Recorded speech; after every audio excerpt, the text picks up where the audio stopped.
Okay, well, today we're going to have a very exciting saint of the month, and this is Saint Cyril of Jerusalem. As you know, I'm going through the Doctors of the Church, and I actually got them a little out of the order in which they were born. And so what we have in Saint Cyril of Jerusalem is someone that was born very early in the 4th century, from which most of the early, in fact, all of the early fathers, doctors of the church, have been derived. He was born, let me first give you a little bit of background about the Roman Empire and the heresies that were afoot at the time, just as sort of a background, so you have a feeling how the environment in which he was living. So this was the Roman Empire, and it was past its peak as we go into the 4th century. Diocletian had been persecuting Christians very severely, and that persecution was lifted by Constantine in 312 when he rose to be emperor, or 313. And St. Cyril of Jerusalem was actually born that very year, the year that that Christianity was no longer persecuted. So during his lifetime, there were 6 emperors that actually had an impact on his life one way or the other. And that's very common among these doctors of the church, that they have interactions, sometimes personal interactions with the emperors, but if nothing else, the emperors know of them.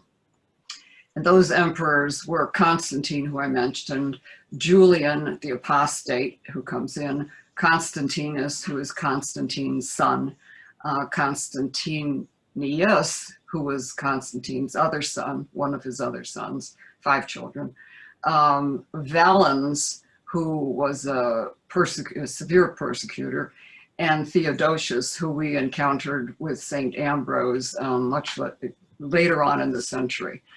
About the heresies that were afoot, there were so many that I don't want to get into them because it's a whole topic in itself.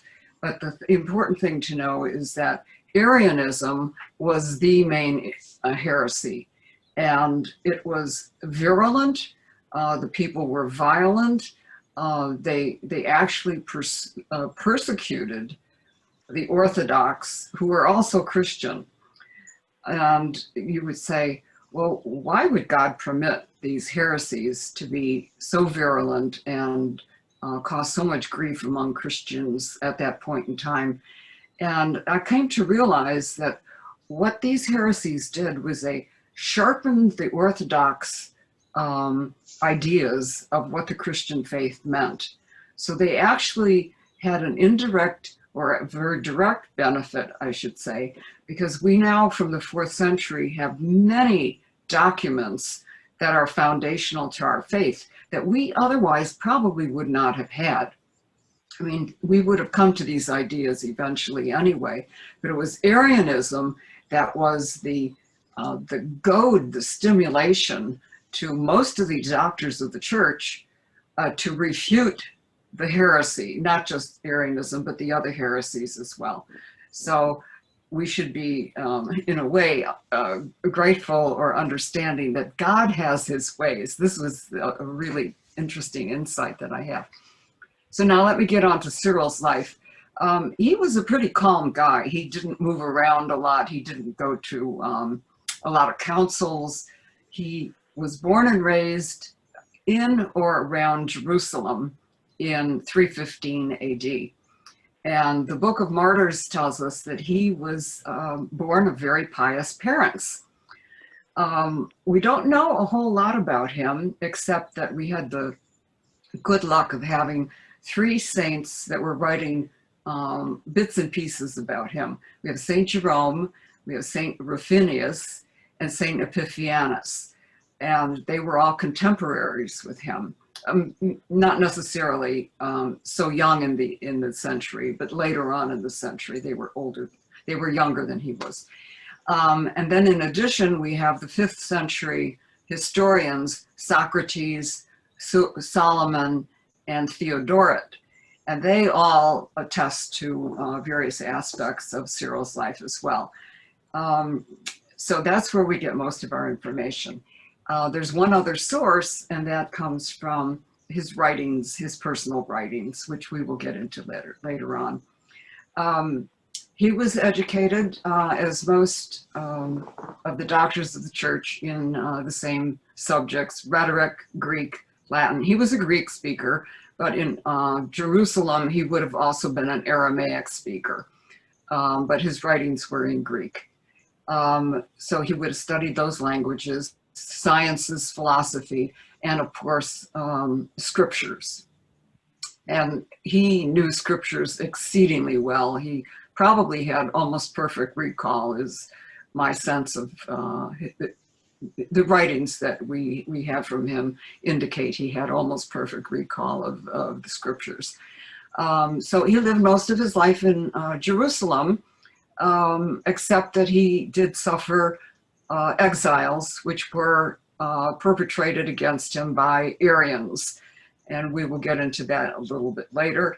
But he did have 3 exiles, and two of them he went north of Palestine, across the border into Syria, and stayed with a bishop there for a period of time, sometimes just a year. He had 2 exiles that were of a year each, and then one very long exile that was about 11 years.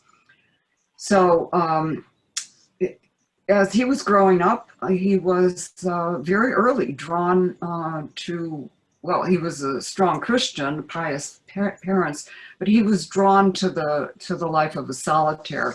And a solitaire is those young men, and this was becoming very prevalent in the 4th century, the early 4th century, that these are people that lived in cities, but they lived privately, they were celibate, they dedicated their lives to God, and they worked with the Christian community. And this was a very common thing that was happening among young men at the time, that they adopted this solitaire life.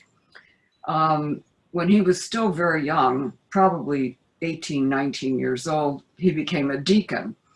And he was ordained a deacon by Saint Marcinius.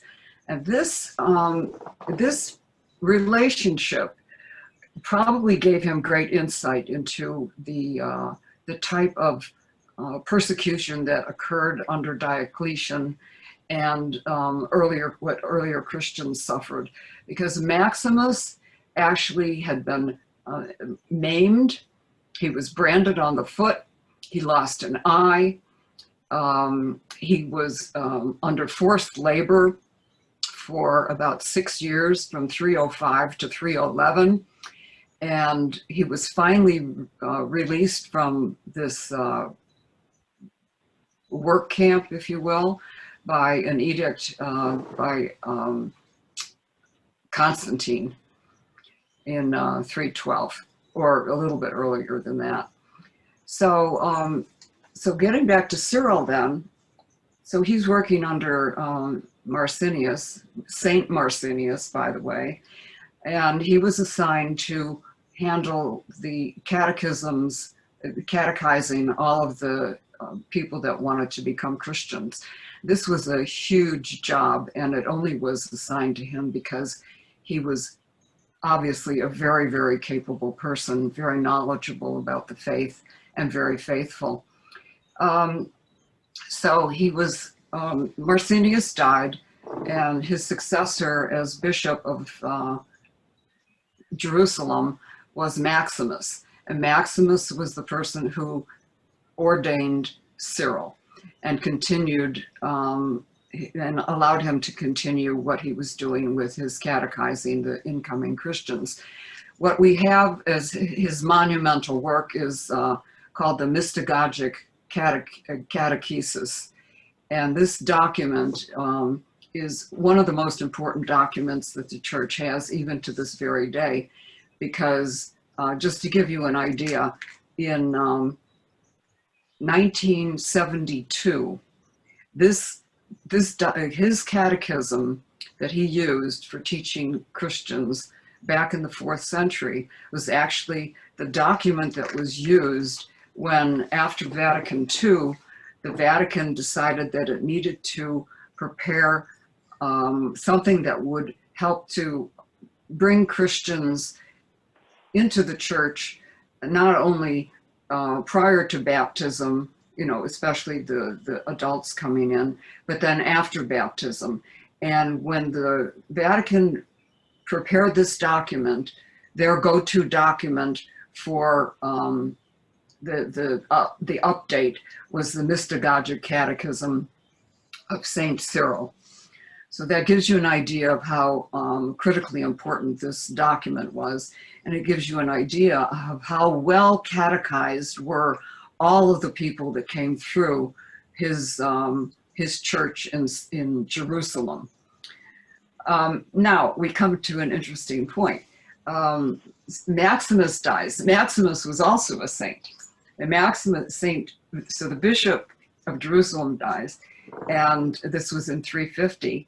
And as is common at the time, someone is selected by the Christians in the environment, in the general vicinity. They choose their bishop, and they chose Cyril. And he was consecrated by the Metropolitan of Caesarea.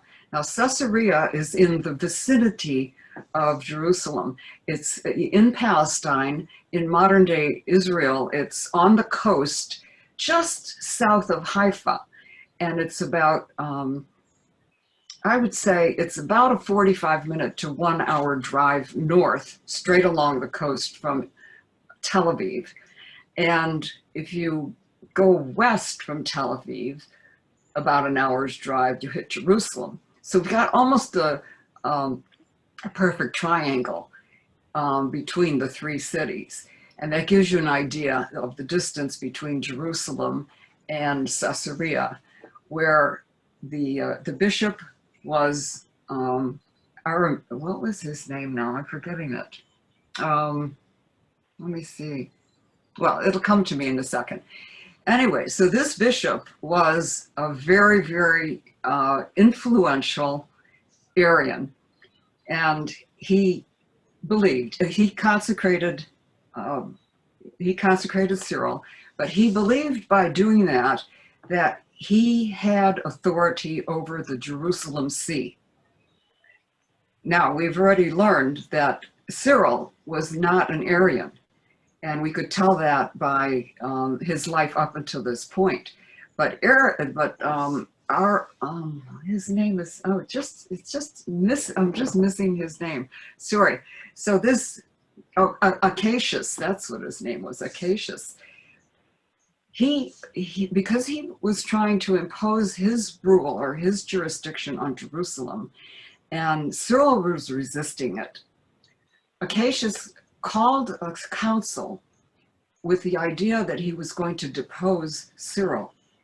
Cyril did not attend this council, and indeed he was deposed, and he was banished from the see, whereupon he had to go into exile, and this is where he went north into Syria for about 1 year until that banishment was lifted about a year later. So Acacius hounds him his whole life, and all three of his exiles were at the dirty hands, the dirty work of Acacius, doing one thing or the other.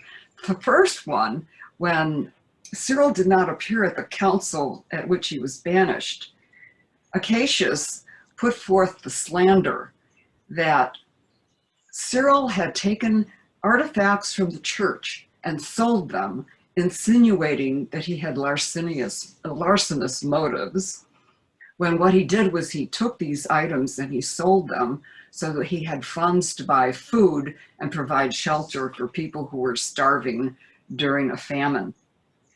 And Acacius persisted in calumny and slander against Cyril all his life. And because he was very influential as a very strong Arian, and most of the East was Arian at that time, there was a story prevalent in the East that Cyril was not a faithful Catholic, not an Orthodox Catholic. But the Arians knew that he was not Arian. Nevertheless, they sullied his name just because that's what they do. So that was his first exile. Then he had a second exile that had a similar story to it. And finally, a third exile that amounted to about 11 years. And during this whole time, he had been a bishop, so he was a bishop for about 30 years. And finally, he got a reprieve from this terrible reputation. And it occurred because Constantine, I should say, by now we have Theodosius. Theodosius was the emperor. And as most of the emperors were trying to do, they were trying to bring Christianity together so they could spend their time defending the borders against the barbarian tribes who were always trying to take part of the territory back from them, basically. And Theodosius in 380 issued an edict making Christianity the imperial religion. Now, this was the first time that had ever happened. Constantine, as we know, in 313, banished the persecution of Christianity and did a lot to promote Christianity, but he didn't go that far as to declaring it the imperial religion. But Theodosius did this. And when that happened, he also called a council, which was the Second Ecumenical Council. And at this council, they specifically discussed the case of Saint Cyril. And they looked at the evidence, and some of the evidence that was presented came from one of the soon-to-be doctors of the church, Saint Gregory Nyssa, who was the brother, the brilliant theologian and brother of Basil the Great, and one of the three Cappadocian brothers who we talked about previously. So he had visited, under the orders of a council that had previously occurred, he went to Jerusalem and spent time with Cyril to determine the strength or the orthodoxy of that parish and his teachings. And so at the Second Ecumenical Council, that evidence was presented, and from that point on, there was a decree or a letter issued, which included the information that, actually I could read you a small paragraph from that. Let's see. It says, "Of the Church of Jerusalem, mother of all churches, we make known that the Right Reverend and most religious Cyril is bishop, who was some time ago canonically ordained by the bishops of the province, and has in several places fought a good fight against the Arians." So this paragraph was included in the letter to the emperor, the other nobility, and to the bishops and the Pope, who were not present at the Second Ecumenical Council. So you would think that that would have cleared his name by then. But no, it didn't work out quite that way, because Saint Jerome, was a fly in the ointment. And he was convinced that Cyril had compromised his beliefs on Christianity in order to get the bishopric, to become the bishop of Jerusalem. He says, Jerome said that there was another, when Maximus knew he was dying, the Bishop of Jerusalem knew he was dying, and he chose Heraclius as his successor. Well, they can't really do that because it's the general community that chooses the new bishop. But Jerome is saying that Heraclius was his his chosen successor, and that Cyril elbowed him out of the way.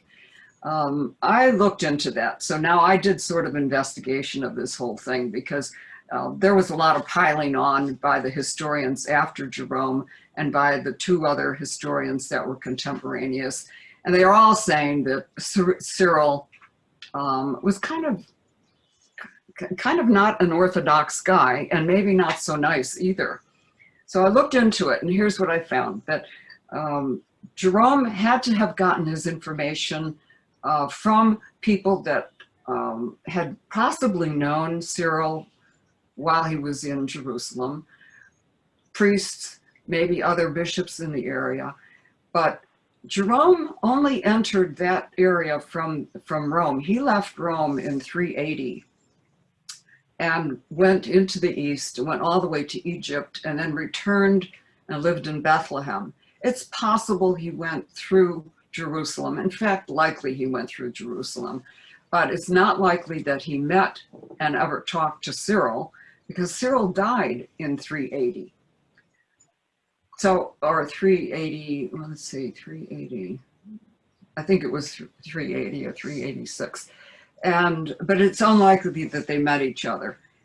So his stories all came from secondhand. So what I looked at was, I looked at the writings of his wonderful catechism, and looked very carefully to see whether he was Orthodox or not. And it's my estimation that he was Orthodox.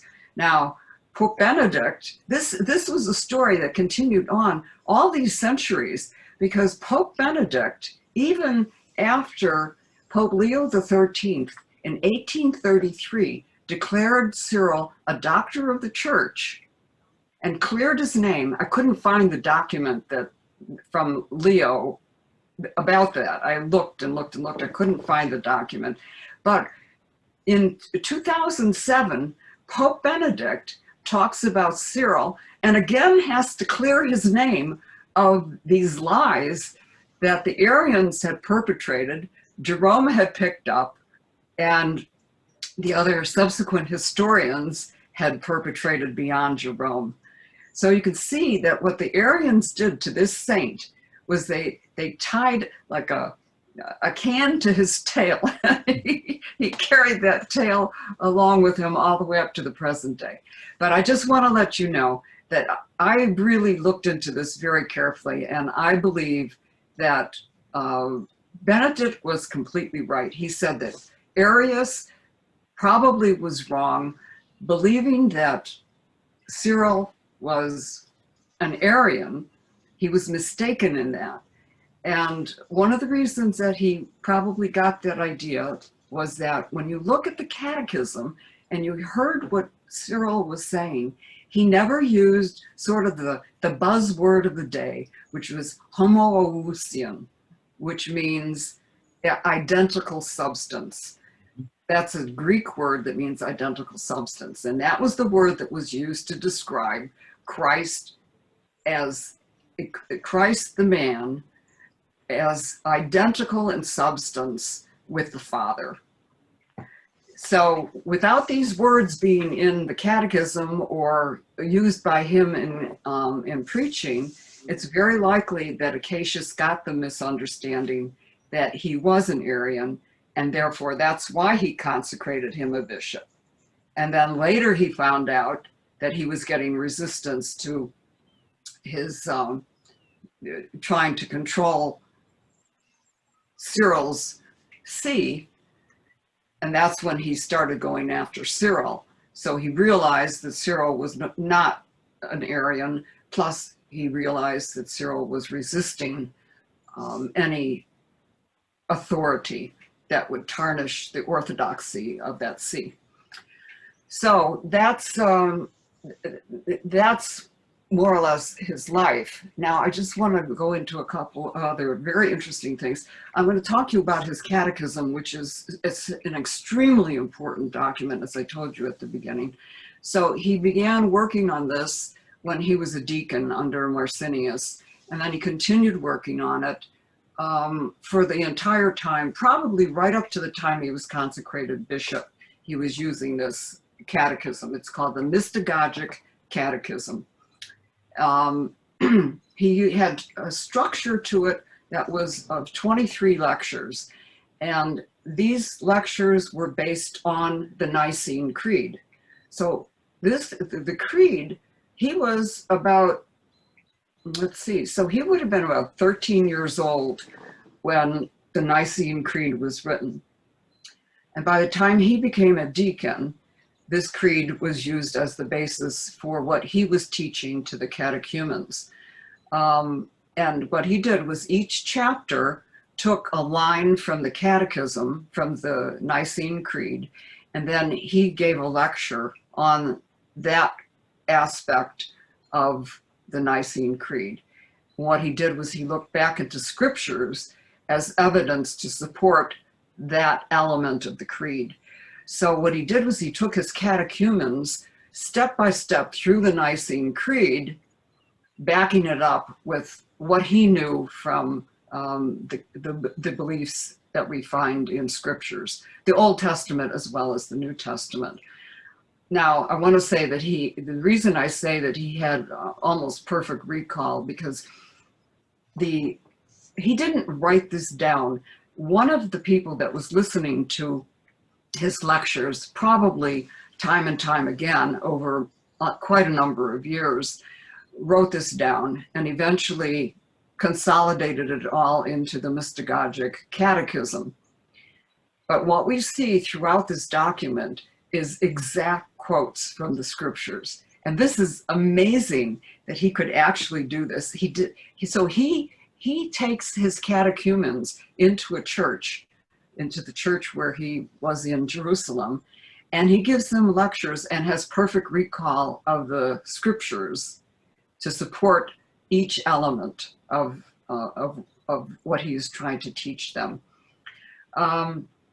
Now, I want to tell you a little bit about the process of becoming a Catholic or Christian in those days, because you get so much from his catechism.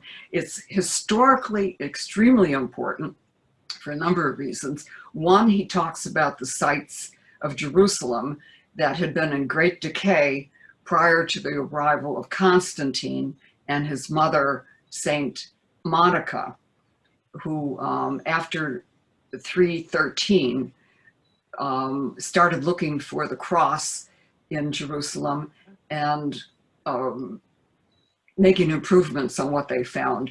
And what they found was that the holy sites were all in a very decrepit condition. And they put a lot of money and time and thought into rebuilding this whole area. This catechism gives witness to that fact, but also to some of the specifics about where these monuments were and how they looked before and after the renewals or the construction projects. So this we get from the catechism because he makes reference to them in his lectures. So he's talking to his catechumens and he'll say, well, as you look out the door there, you can see Golgotha. Or if you look this way from the church, you can see the very building that contains the upper room where Christ met with the apostles. So all these things are in the catechism, which is that's one of the reasons it's historically very, very important. The other reason that it's important is that he talks a lot about the ceremonies that these are the young days of Christianity.